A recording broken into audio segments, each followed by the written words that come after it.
Destination Mosson. Terminus Odysseum. Musique, social, culture. Radio Payade Odysseum. Un tram d'avance. Hello, hello, bonjour à tous. Nous sommes sur RPO, la radio du quartier de la Mosson.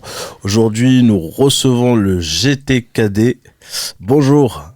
Bonjour à vous, merci de votre accueil. Est-ce que vous pouvez vous présenter? Je commence par la droite. Voilà, je me présente, je m'appelle Merili Djilali. Donc, je suis le président du club Génération Taekwondo, qui est implanté essentiellement sur le quartier Cévennes, qui englobe Petit Bar, Pergola, les Cévennes. Donc, je suis le président, cofondateur de cette structure. Lamir Abdelatif, je suis coach à Génération Taekwondo et en même temps je suis coordinateur pédagogique du pôle soutien scolaire. D'accord. Le GTKD Djilali, c'est un club qui a été créé en quelle année? Donc GTKD, donc c'est le cycle de Génération Taekwondo, Montpellier. Donc il a été créé en octobre 2007 par Mustapha Larbi et moi-même, deux anciens internationaux français en taekwondo. On était deux anciens athlètes de haut niveau, essentiellement du haut niveau dans le combat. Sur Montpellier, on représentait la ville de Montpellier à l'échelle nationale et internationale. Pour revenir là-dessus, tu as eu un parcours international sur le taekwondo. Tu peux nous en parler? Oui. Donc moi, j'ai eu un parcours moins riche que Mustapha Larbi, qui est le cofondateur du club. J'ai fait le championnat d'Europe junior, où j'avais perdu en quart de finale. J'ai fait des Open internationaux d'Espagne, de Sardaigne, Turquie et Belgique, avec des sélections en équipe de France. Et beaucoup de résultats au niveau national. Super, un très joli parcours. Un parcours honorable. Honorable, voilà, vous l'avez enlevé de la bouche. Honorable, avec pas beaucoup de moyens, mais on a, grâce à Mustapha Larbi, qui était en pôle France, sur Aix-en-Provence, qui était mon voisin de palier. Et à chaque fois, dès qu'il sortait de son domicile, je le suivais. Et c'est ce qui m'a amené jusqu'au haut niveau. Donc en 2007, vous décidez justement de monter ce club dans un but de transmission, d'enseignement, d'apporter... Vous avez directement choisi de vous implanter sur le quartier de la Pergola? Alors Mustapha Larbi et moi-même, on est issus du quartier de la Pergola. D'accord. Donc Pergola, Petit Bar, c'est un seul quartier. Il y a une rue qui nous sépare, qui est la rue Paul Rimbaud. Donc nous, en 2007, pour la petite histoire, on a terminé notre petite carrière en international français en 2004. En 2004, à peu près, 2004-2005. Et donc pour structurer familialement, professionnellement. Et en 2007, on s'est retrouvés sur une terrasse de café au Petit Bar, rue Paul Rimbaud. Et sans le faire exprès, c'était vraiment face à la salle où on est actuellement. Donc on était dans un café. Et on se regardait, on dit, bon, tu te rappelles à l'époque, on s'est remémoré les compétitions internationales qu'on avait fait, mes performances, les siennes. Mustapha me coachait, parce que c'était mon aîné. Il me coachait, il m'a accompagné sur toutes mes compétitions. Voilà, on était deux frères et partenaires d'entraînement, c'était mon coach. Et du coup, on s'est dit quand même, tout ce qu'on a développé ensemble au milieu sportif. Transmettre. Et en fait, on était sur la terrasse de café entre la Pergola et le Petit Bar. On avait beaucoup de monde autour de nous, des jeunes, des moins jeunes. Et on se regardait, on se dit quand même, tout ce qu'on sait faire, tout ce qu'on a développé dans ce sport, on peut pas le garder en nous, il faut qu'on le transmette. Et de là, on s'est regardé, les personnes qui étaient avec nous sur la table, on a constitué l'association, le bureau, autour d'une table, autour d'un thé. C'est fantastique ça. Voilà. Et donc c'était en 2007. Ouais, octobre 2007. Octobre 2007. Abdelatif, tu as rejoint l'association il y a combien de temps? Moi j'ai rejoint le club dès sa création. Je cherchais un sport de combat et j'ai entendu parler qu'il y a à l'époque c'était à la Maison Portus. Victor. Et voilà. Et du coup donc. François Villon, pardon. François Villon, oui. J'étais allé, j'ai fait ma première séance, deuxième séance. C'est là où je fais connaissance à Djilali, que je connaissais pas auparavant, Mustapha aussi. Je découvre qu'il s'agit de deux athlètes de haut niveau, donc j'ai pu tirer profit de leurs compétences dans le sport en question. Quelques années après, c'était exactement 2011-2012.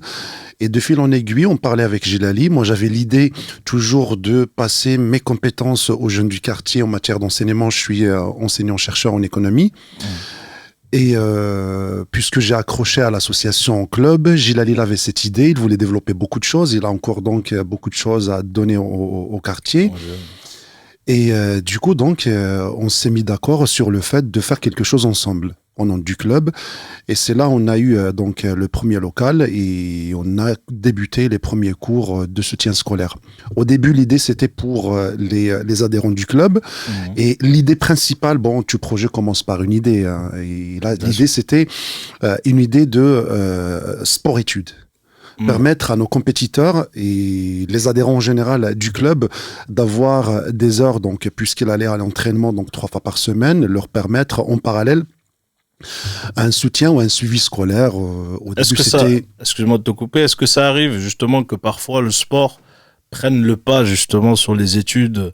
Je sais que ça arrivait souvent au foot, je sais pas au taekwondo, mais en fait tellement on est omnibulé par le sport, par la compétition, des fois ça prend le pas sur les études. Est-ce que c'est ça que vous avez voulu rééquilibrer en faisant du sport-études? Donc justement, moi, au niveau de l'atelier, du projet scolaire qu'on a développé avec Abdelatif, on a la chance d'avoir un enseignant dans les adhérents et les bénévoles. En fait, il y avait souvent les parents qui venaient nous voir et qui disaient qu'il y avait trop d'entraînement pour leurs enfants et qu'il y avait des devoirs, que ça pouvait empiéter sur le milieu scolaire. Et ça, tout le temps, ça restait dans ma tête, cette phrase que me disaient les parents. Et on en discutait lors des assemblées générales avec Abdelatif. Je disais souvent les parents, parce qu'on a en fait, au fil des années, on a fait progresser des jeunes et on a développé un groupe de compétiteurs. Donc c'est le haut niveau, on va dire, c'est ceux qui peuvent participer à des compétitions et tout ça. Voilà, au tout début, on commence en initiation, après en approfondissement et après on cherche la performance. Et très vite, les jeunes du quartier, donc on a formé des athlètes de haut niveau sur le quartier, il y en a qui sont en équipe de France encore, qui sont listés parmi les athlètes de haut niveau. Ça, on va rebondir tout à l'heure, justement, pour connaître tous ces athlètes de haut niveau. Exactement. Et quand on a commencé à initier ces jeunes, tout de suite, grâce à nos expériences de haut niveau, de suite, on a réussi à transmettre. C'est pas évident, en tant qu'ancien athlète de haut niveau, avoir la pédagogie nécessaire pour pouvoir enseigner et accompagner des jeunes vers ce que nous, on a vécu. C'est compliqué. On a réussi à le développer. Et Moustapha Larbi, il était diplômé en brevet d'état second degré. Donc, il avait vraiment la pédagogie. Il était ancien entraîneur de combat, voilà, de région Occitanie. Il a rédigé un projet de Pôle France Jeune. Voilà, avec tout ce qui est performance au niveau de la jeunesse, au niveau fédéral, au niveau national. Il est à l'initiative du projet. Et après, on leur a fait 4 entraînements par semaine. Ouais, ces jeunes compétiteurs, c'est costaud. Donc, et tout de suite, les parents disent, voilà, c'est beaucoup trop, il y a beaucoup trop d'entraînements. Et c'est là où on a commencé avec Abdelatif, à essayer de commencer le projet soutien scolaire. Donc, le projet soutien, vous avez eu vos locaux à quelle année, à peu près? Les locaux à partir de 2012, c'est l'année où on avait pris justement cette décision. C'est un local qu'on partageait au départ avec une autre association du quartier. Le local, donc là, on l'a retapé à neuf. Et en plus de ça, donc le projet au fil des années, on l'a aiguisé. Parce qu'au début, je reprends l'idée de tout à l'heure, l'objectif, c'était de prendre en charge les adhérents du club, en l'occurrence les compétiteurs. Mais au fil des années, j'ai eu moi l'occasion que des mamans, des papas, des parents donc qui viennent à l'association locale du soutien scolaire pour demander une inscription. Donc on s'est dit, on va le généraliser, l'ouvrir pour les autres, même les externes. Même ceux qui ne sont pas au taekwondo, ils peuvent venir faire. Et donc là, on prend de tout, même d'autres quartiers. On a cette année des inscrits des quartiers Cévennes, des quartiers par exemple Paul Valéry. Et du coup, donc, il y a une renommée. Il y a une renommée et surtout avec la demande qui s'est exprimée en face, il a fallu qu'on réponde aux exigences de la demande. Et en plus de ça, il a fallu qu'on l'aiguise par rapport aux exigences. Alors, comment on s'est retrouvé avec des groupes hétérogènes. Alors, quand je dis hétérogène, premièrement, c'est le primaire, c'est le collège, le lycée, j'ai des universitaires aussi. Donc là, on ne peut pas tout mélanger. Exactement. Et des niveaux différents. Ah oui. Donc, ceux qui ont le niveau, qui cherchent l'excellence au niveau des études, ceux qui n'ont pas le niveau, il faut leur faire un coup de levier. Alors, c'est pour cela que nous sommes partis cette année sur un nouveau projet, c'est le projet Contrat civique. On a engagé 3 jeunes. Cet engagement de 3 jeunes nous a libéré beaucoup plus de temps. Il nous a permis d'ouvrir d'autres brèches. Par Vous exemple, avez eu 3 services civiques. exactement, 3 contrats service civique, ce qui nous a permis déjà cette année de démarrer un nouveau projet. C'était moi, mon rêve avec justement, c'est l'occasion de qu'il me soit permis ici de le citer parce qu'il fait un travail formidable au sein de l'association Aziz. C'est un cadre dans le domaine des assurances. Alors on s'est dit, cette année, on repartira sur autre chose qui est beaucoup plus performante, à savoir partir sur les bilans des compétences. Alors, dès l'entrée cette année, justement, on a fait des bilans de compétences aux élèves. On a fait nos groupes, le groupe d'excellence sont qui ont déjà le niveau, qui cherchent l'excellence, et ceux qui justement, qu'il leur faut attendre, un coup de pouce. justement, donc un coup Rattraper de pouce les lacunes. Et deuxième chose, ça nous a permis d'étendre le soutien scolaire, pas les deux devoirs, le soutien scolaire sur le reste de la semaine. Avant, on était sur des créneaux mardi, jeudi. Là, on est sur un créneau mardi, mercredi, jeudi, des fois vendredi et aussi le samedi. On a intégré aussi un autre projet, c'est le projet linguistique l'anglais, en l'occurrence. Pourquoi ? Parce que dans le quartier, il y a 2 écoles qui dispensent ou bien qui assurent la formation section anglaise américaine. D'accord. Donc du primaire jusqu'au collège, les enfants ils passent un concours, que ce soit au primaire ou bien la passerelle vers le Pour y collège. accéder ? Exactement, oui. C'est une classe d'élite. Une classe d'élite où ça demande beaucoup d'engagement, de travail. Les cours sont dispensés en anglais, y compris l'histoire géographique, des mathématiques. D'accord. Alors, cette année, on a pris une étudiante qui est qui a fait son mémoire même de fin d'études sur la pédagogie et en l'occurrence anglaise. Et c'est elle qui dispense des cours le samedi pour ce groupe d'élèves qui sont inscrits en section internationale. Donc ça part du taekwondo et ça devient une mission citoyenne d'éducation sur tout un quartier. Exactement. Donc justement, le GTKD, aujourd'hui, c'est combien d'adhérents, Djilali ? On était à peu près 200 adhérents, à peu près 120, 130 licenciés, et à peu près avec le soutien scolaire, 200 adhérents. On est répartis sur 2 pôles, le pôle du Petit Bar et le pôle des Cévennes, parce qu'on intervient aussi sur le quartier des Cévennes, à la Maison pour tous, Paul Émile Victor. D'accord. Et au dojo qui se situe 1184 rue Paul Rimbaud. Donc on a 2 pôles, mais ça peut très vite évoluer. On a des sollicitations de partout. On a les 2 pôles qui sont complets. Ouais, c'est... Et voilà, donc ça peut très vite évoluer. En plus, avec le scolaire, maintenant, énormément de demandes. Les locaux commencent à devenir trop petits. C'est pour ça que cette année, on a fait des projets pour augmenter la capacité d'accueil des scolaires.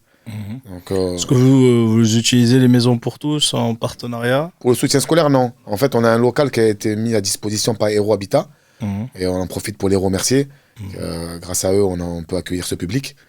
Et c'est 2 locaux qui se situent au cœur du quartier de la Pergola, au cours du Petit Parc. Il y avait 2 salles. Une salle qui était dédiée aux loisirs. Et le délégué du préfet, c'est Alain Jazelet. D'accord, il est sur le terrain. Il est sur le terrain. Tout à l'heure, il m'a contacté dans l'après-midi, mais je ne pouvais pas lui répondre. S'il écoute cette émission, voilà, il voulait venir nous visiter pour saluer les jeunes et pour un petit peu échanger. Mais auparavant, il était à la Payade. Donc, je sais, je connaissais l'ancien. Donc, il vous faut, on va dire, des moyens d'expansion, c'est-à-dire des locaux plus grands. Et aujourd'hui, la demande est présente. Exactement. Donc là, après l'après-Covid, voilà, c'est l'après-Covid, on pensait qu'il y allait avoir moins d'afflux au niveau des adhérents. C'était le contraire. C'était le contraire pour 2 raisons. C'est que s'il y a eu un coup de pouce de la ville de Montpellier, donc ils ont mis un dispositif en place qui a très bien marché. Des associations sportives et culturelles. Ouais. Ça et le passeport de l'État. Ouais. Ces 2 offres cumulables ont favorisé le retour dans les associations sportives. Et ça c'est un succès. Et du coup, on est complet. Même les années précédentes, on était complet. Mais là, ça booste. Là, on est complet. Toutes les sections sont pleines. Donc, je voulais revenir. Donc, vous arrivez, comme vous faites un peu sur le scolaire, vous faites un peu ça aussi, à mon avis, sur le sportif. Exactement. C'est-à-dire qu'il y a certains qui vont venir pour du loisir il y a ceux qui vont justement vouloir l'excellence. Donc, est-ce que vous fonctionnez un peu pareil sur l'aspect sportif? Comme je disais tout à l'heure en préambule dans ma présentation de la création du club, on a un groupe de compétiteurs. Donc ce groupe de compétiteurs, on l'alimente au fil des années avec les groupes Benjamin Minime, donc c'est les 8-11 ans, les jeux publics âgés de 8-11 ans. On repère les plus dynamiques, ceux qui sont le plus investis, réguliers à l'entraînement et qui progressent plus rapidement par leur présence, par leur assiduité. Et on alimente le groupe de compétiteurs. Ce groupe de compétiteurs, il est spécialement préparé pour la compétition. Et après, on les fait déplacer sur des compétitions sur le niveau national et international. Donc, dans ce groupe de compétiteurs, il y en a qui se démarquent des autres. Et on en a 2 au club qui sont listés athlètes de haut niveau. Je peux les citer. Donc, c'est Nabil Orochan et Khalid Aboulassan. Donc, le second, Khalid Aboulassan, fait partie du pôle France à l'INSEP. Donc, cette année, il est revenu sur Montpellier. Mais il était interne au pôle INSEP. INSEP, d'accord. C'est très difficile pour intégrer ce niveau-là. Ouais. Donc, il a été repéré. C'est l'INSEP qui l'a contacté pour le faire intégrer, puisqu'il était junior. Il avait gagné le championnat de France espoir et senior. Il a gagné plusieurs Open internationaux. Il a gagné l'Open de Séville, le Dutch Open. Voilà, c'est un super athlète. Et du coup, lui pousse les autres, attire les autres. Maintenant, c'est un exemple pour le quartier. C'est ça, d'accord. Nous, on était l'exemple de Khalid et son frère aussi qui faisait la compétition. Et maintenant, lui, c'est l'élément moteur. C'est l'exemple des petits. Voilà, parce qu'il a voyagé, il a fait des compétitions internationales. Il a participé au championnat d'Europe, championnat du monde. Il vient avec son survêtement de l'équipe de France. Donc, tu as tous ces jeunes qui viennent au club. Il vient nous seconder pour essayer d'apporter un peu toute son expérience à l'international, à notre groupe de compétiteurs. Et là, il y a tout... Aujourd'hui, il a quel âge? Khalid, il a 18 ans. 19 ans. Il a dû avoir 19 ans récemment. D'accord. Est-ce que vous avez des sponsors qui vous aident justement pour suivre ce type d'artiste, j'allais dire, ce type de compétiteurs, d'athlètes? Est-ce que vous avez des sponsors? Parce que en général, ça demande à la fois du temps et de l'argent, parce qu'il faut des déplacements, il faut plein de choses. Il faut justement que ce jeune, je sais pas s'il travaille à côté ou s'il fait des études, mais ça demande un suivi personnalisé, on va dire, cette excellence-là. Est-ce que vous arrivez à avoir des sponsors ou... Tout est là, mon travail en tant que président, d'aller démarcher, d'aller essayer de trouver des partenaires. Il y a des années, j'ai réussi à en avoir, d'autres non. Donc là, cette année, c'était un peu compliqué. Il revenait de l'INSEP. C'est un espoir pour les Jeux Olympiques 2024 à Paris. Ça demande une préparation physique, de tourner sur tout le circuit international. Donc, énormément d'argent. Et c'est compliqué, mais les institutions publiques, ils jouent le jeu. Là, tu me dis que c'est un espoir pour les Jeux Olympiques de ramener une médaille à la France. Effectivement, ouais, je pense que la métropole, elle soutient le sport de haut niveau. Donc je pense que elle soutient le haut niveau. On a une ville très dynamique, très sportive. Ouais. Et le maire aussi. Le maire, il est à l'écoute, ses adjoints aussi. Jusqu'à là, on n'a jamais de problème avec la ville de Montpellier ou la métropole. Ils ont toujours soutenu les projets qu'on menait. Et on les remercie aussi par la même occasion. Donc GTKD aujourd'hui, on va dire que vous avez besoin d'espace. Vous avez besoin de plus d'espace pour vos adhérents. Et vous avez combien de salariés? 0. 0 salarié. Un salarié, il faut une manne financière pour supporter la masse salariale Donc c'est basé que sur du bénévolat et les services civiques qui donnent un coup de main Voilà, essentiellement du bénévolat, des personnes, des parents d'élèves, des gens issus du quartier. Il y a vraiment une bonne dynamique. Je vous remercie aussi à travers cette radio, ce débat, tous les bénévoles du club qui s'investissent, les mamans, les entraîneurs, le staff quand on fait des compétitions, parce qu'on organise aussi des compétitions de club. On est aussi dans le comité départemental de l'Hérault. On est dynamique, on propose des stages combat, des interclubs. On fait souvent des interclubs avec le 3MTKD. Vous n'êtes pas sur la cité éducative? Non, je crois que le petit bar, il n'est pas... Non, on n'est pas il n'est pas concerné. On est dans la politique de la ville. On signe nos contrats ville chaque année. On fait le partenariat sport avec la ville de Montpellier. Pendant toutes les vacances scolaires, on organise des stages sportifs pendant la première semaine des vacances scolaires sur le quartier. Et pour le taekwondo, j'avais une question. Est-ce que c'est comme le foot? Est-ce qu'il faut avoir un talent ou est-ce qu'il faut surtout travailler? Même le foot, il faut travailler aussi. Hein. Mais est-ce qu'il y a un talent? Est-ce que des fois, je sais pas moi, il tourne mieux son pied qu'un autre ou... On peut arriver à tout avec l'entraînement, D'accord. avec l'effort. Ouais. Voilà. Comme je dis à chaque fois, le succès vient au bout de l'effort. Ouais. Comme je dis aux jeunes, Mais est-ce qu'on peut détecter un talent? bien sûr, il y a beaucoup de qualités humaines. Ouais. L'explosivité, la rapidité, la force, l'œil. Là, on parle de sport de combat. Ouais. Sport de combat, donc c'est... La vivacité. C'est un stage de position. Le foot, on peut se reposer sur un attaquant, sur un défenseur, Oui, sur un remplaçant. c'est vrai. Là, on est tout seul. Sport de combat, on peut pas dire attends, j'arrête le combat, tu peux me remplacer. Non, là, non, y a personne, ça demande vraiment beaucoup de qualités humaines. Le sport de combat, le courage, la persévérance, un bon stress positif. Et tout ça, nous, on les accompagne, ces jeunes. On fait des combats au sein du club, on fait des interclubs.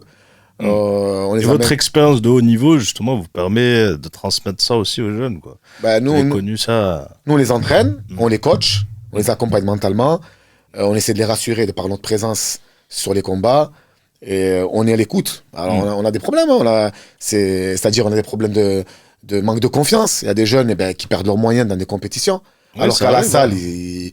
c'est des champions du monde. Ouais. Ils arrivent en compétition, ils perdent leurs moyens. Et donc, on essaye essayer de voir leurs problématiques, les accompagner, de les améliorer. Et on y arrive. Ouais, non, sans doute. On y arrive. Il y a un aspect psychologique aussi. Comme on dit, nous, toujours, moi, comme je dis toujours aux jeunes, j'ai cette phrase, le sport de combat, le taekwondo, c'est l'école de la vie. Voilà, si on s'entraîne, on développe les qualités humaines, on va en compétition. Quand on est en compétition, l'ambiance d'une compétition, c'est comme un chaudron. C'est dans un gymnase. Et oui, il y a du bruit. Il y a du bruit, il y a les parents, il y a les enfants, les clubs qui encouragent les athlètes. Ça demande beaucoup de maîtrise de soi. Ouais, force. Et après, les jeunes, ils sont armés pour affronter la vie. En fait, j'ai l'impression, quand je regarde, moi, les matchs, c'est qu'en fait, il faut un vide. C'est-à-dire, c'est pas comme, on va dire, dans le foot, parce qu'il y a le bruit du gymnase, il y a le bruit vraiment présent. C'est-à-dire, dans le foot, on va dire, c'est un peu éloigné, et il y a tellement, on voit pas, dans le truc, on a l'impression qu'ils doivent faire un vide sur le tatami. On dirait que le tatami... Mais quand on rentre sur le tatami, y a un quand on vide. traverse la préparation, l'échauffement, qu'on sort du gradin, qu'on s'équipe, qu'on rentre sur l'aire de combat, il y a le stress qui monte. Le stress qui monte. Et c'est là où nous, on essaie, dans le quartier, au sein du club, de les mettre dans ces conditions-là, pour les préparer justement. Et à chaque fois, je les avertis, tous les jeunes, parce que chaque année, on arrive à qualifier 20, 30 jeunes du quartier au championnat de France. C'est magnifique, ça. Voilà, là, on a sélectionné une dizaine de minimes. Les minimes, c'est des jeunes de 10 ans qui vont participer à la Coupe de France le 30 avril. Super. Donc C'est à là, Montpellier ou ça va être où? C'est à Lyon. C'est à Lyon. Et en plus, ça les fait sortir aussi. Exactement. C'est super. Ça. On essaye, en plus des déplacements sur les compétitions, de leur faire découvrir le patrimoine français. Bien sûr. Faire visiter les monuments, villes, lieux, les centres historiques. C'est plus que positif. Bien sûr, déjà, juste de sortir du quartier, pour beaucoup de jeunes à cet âge-là, c'est déjà très enrichissant. Il gagne en maturité. C'est vrai. Ouais. C'est vrai. Justement, au niveau du projet éducatif, quel est votre objectif ultime, on va dire? C'est-à-dire, est-ce que c'est de rajouter, de développer ça dans les maisons pour tous, de développer ça vraiment à une échelle plus grande, ou rester dans un travail justement presque personnalisé avec les jeunes? Si je prends par la finalité même du club, on a une finalité sociétale. Le fait de développer le pôle éducatif et le soutien scolaire en l'occurrence fait partie d'une finalité sociétale. Qui dit sociétale, c'est une finalité qui est dédiée à la société. C'est ainsi qu'au départ même du projet, on n'a pas fait la distinction entre les internes et les externes. Donc on a pris tout le monde. Maintenant, est-ce que nous sommes prêts de développer ou d'étaler cette expérience sur les maisons pour tous, etc. Je dirais, s'il y a de la demande, pourquoi pas?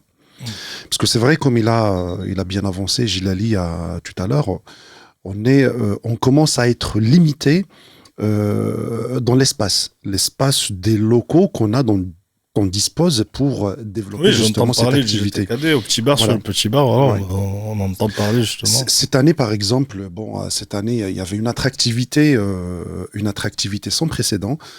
Et même, on a proposé aux jeunes, c'est une première, même, je crois, dans le milieu associatif dédié au soutien scolaire ou à l'aide de devoirs, on a fait des évaluations blanches. C'est-à-dire Des évaluations blanches, on s'est positionné sur les évaluations nationales.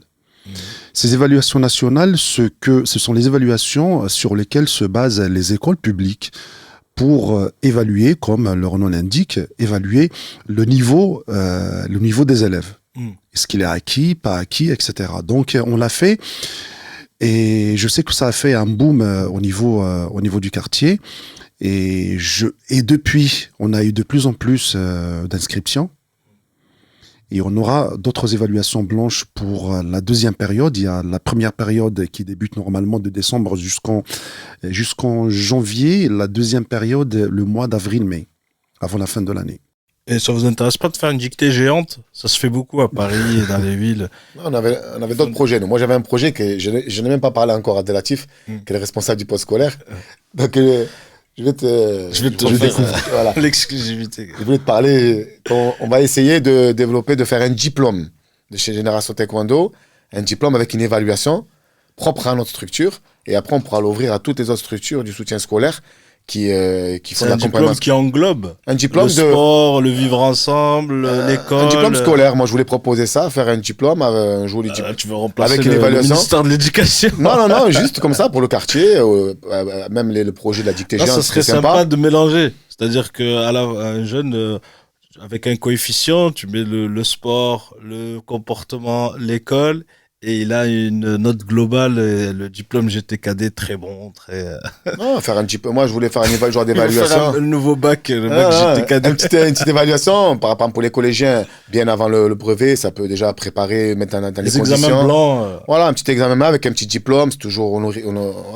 Voilà, honorifique au niveau de. Moi, je vous ai posé le maximum de questions. Les rendez-vous, les prochains rendez-vous. Moi, je voulais terminer juste par rapport à la question de les projets, au niveau social. Les projets à venir, ouais. Voilà. Moi, vraiment, le point le plus important au sein du club qu'on veut développer au maximum, c'est de lutter contre l'oisiveté. Voilà. Sur le quartier, moi, ce qui me tient à cœur, c'est ça. C'est l'oisiveté, c'est voir les jeunes. Nous, on couvre la première semaine des vacances scolaires, même d'autres associations du quartier sportives et culturelles. Et la deuxième semaine des vacances scolaires, il n'y a pas grand-chose. Et on va essayer de faire des partenariats avec des associations qui font aussi des offres de loisirs, qui ont créé une structure ALSH. Je pense par exemple au 3MTKD et à d'autres, au MUC et pas mal d'autres associations. Vous êtes partenaire sur certaines actions? Avec le 3MTKD, on fait beaucoup d'interclubs. D'accord. Beaucoup Il joue il fait venir ses jeunes, on fait des séances d'opposition, des combats, on fait des petits stages d'arbitrage. Super. On siège au comité départemental aussi de taekwondo pour essayer d'avancer ensemble. Et voilà. Il y a de la place pour tous les clubs. On va dire à moyen terme, on aimerait bien développer des offres de loisirs aussi pour lutter, comme je vous ai dit, sur cette loisiveté, pour que les jeunes tout leur temps libre et... Vous êtes dans le dispositif des vacances apprenantes ou pas encore? Non, justement, on n'est pas là-dessus. On est dans le sportif, dans le scolaire. Et justement, ce genre de projet, ce genre d'action, on aimerait les développer par la suite. Il faut se rapprocher justement de... M. Jazley il vous dira... D'abord, déjà, il faut nous déjà monter le projet, commencer à... Et que vous explique comment ça se déroule, déjà. Après, on a Eddie Caron qui était responsable du pôle jeunesse sur Vauvert. On a des bons contacts avec Karim Bellassène, avec les Maisons pour tous, où il y a des animateurs. On a déjà un bon petit réseau. Il faut juste se mettre au travail. Écoute, c'est super. Et les prochains rendez-vous, c'est-à-dire vous avez des compétitions à venir? Donc là, nous, comme je vous dis tout à l'heure, le 30 avril, on part à Lyon, à Gerland, avec un groupe de 10 athlètes. Gerland, c'est le stade Gerland? Le gymnase. D'accord. Juste en face de l'ancien stade Gerland. Voilà, c'est un lieu emblématique du taekwondo parce que tous les championnats de France élite se font là-bas. Les origines du taekwondo, c'est japonais, c'est chinois? Coréen. Taekwondo, la voie du pied du point. Ni sud ni nord, coréen. Corée du Sud. Corée du Sud. Le pionnier, c'était un grand maître qui s'appelle maître Lee Kuan Yeung, qui a amené ce sport en France avec... D'abord, lui, il est venu tout seul, il s'est installé sur Paris, et après, il a fait venir des grands maîtres de Corée, et il les a envoyés dans tous les départements de France, qui ont développé. Maintenant, c'est une fédération avec 60 000, 70 000 licenciés. C'est un sport olympique. Sur Paris, il y a, comment il s'appelle? Joe Dalton. C'est une figure. Justement, c'est un enseignant, je le connais très bien. Ouais. C'est un enseignant de taekwondo, il a un club. Et je le vois, tous les Joe Dalton, oui. Son surnom, c'est Joe Dalton. Oui, son surnom, C'est bien ça. sûr. Mais je connais même pas son vrai nom. Je connais que son surnom. Mais c'est une figure du taekwondo. Ah oui, c'était un bon combattant. C'est quelqu'un qui est passionné par ce sport, Exactement. qui a une belle structure sur Paris Ouais. et qu'on voit sur tous les. Qui a beaucoup Ouais, de valeur. après, il a beaucoup de valeur. Après, il y a des trucs parisiens, quoi. C'est des. Bon, après, ce qu'il fait. C'est son monde, ouais. C'est un voilà. monde parisien, c'est fait- à part. C'est à part Paris. Le prochain rendez-vous, donc il y a le Gerland à Lyon. Coupe de France, France. minime à Lyon-Gerland. Après, il y a des Open internationaux. On va essayer d'accompagner nos internationaux, donc Khalid et Nabil, sur peut-être l'Open d'Espagne qui va bientôt avoir lieu là, sur Madrid. Ouais. Après, il y aura l'Open de Slovénie, et le French Ok. Open. Donc il y a du taf, quoi.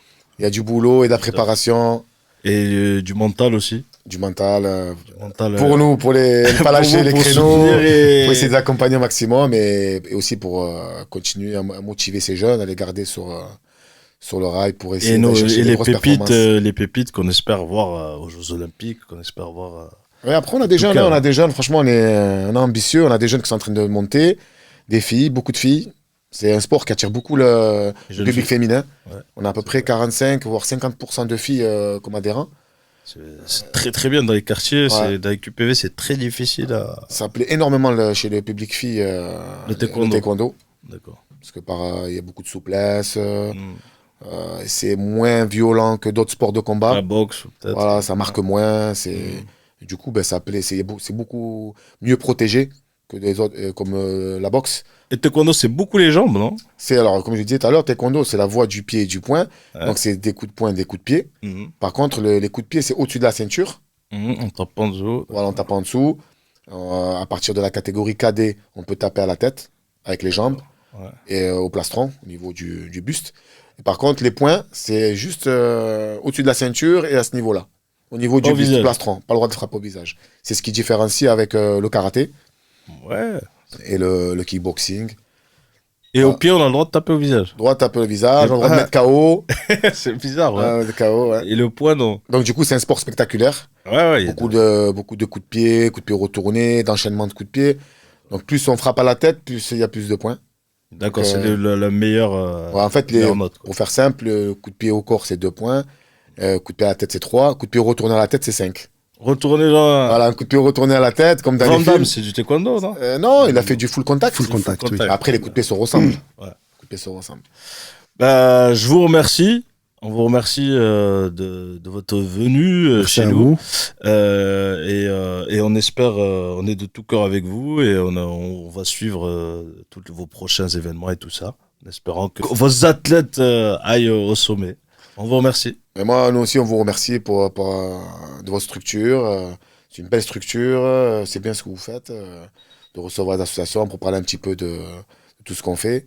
Et on vous remercie de votre accueil. Avec plaisir, on est là pour ça, justement, de l'échange, faire donner la voix aux assos, donner la voix aux gens qui font des dynamiques positives sur les quartiers, parce que comme tu le dis, Djilali, la oisiveté, c'est ça qui fait des dégâts dans les quartiers. Exactement. On vous remercie, on vous dit au revoir. Merci à vous, Merci, au merci plaisir. beaucoup. Destination Mosson. Terminus Odysseum. Musique, social, culture. Radio Paya d'Odysseum. Un tram d'avance.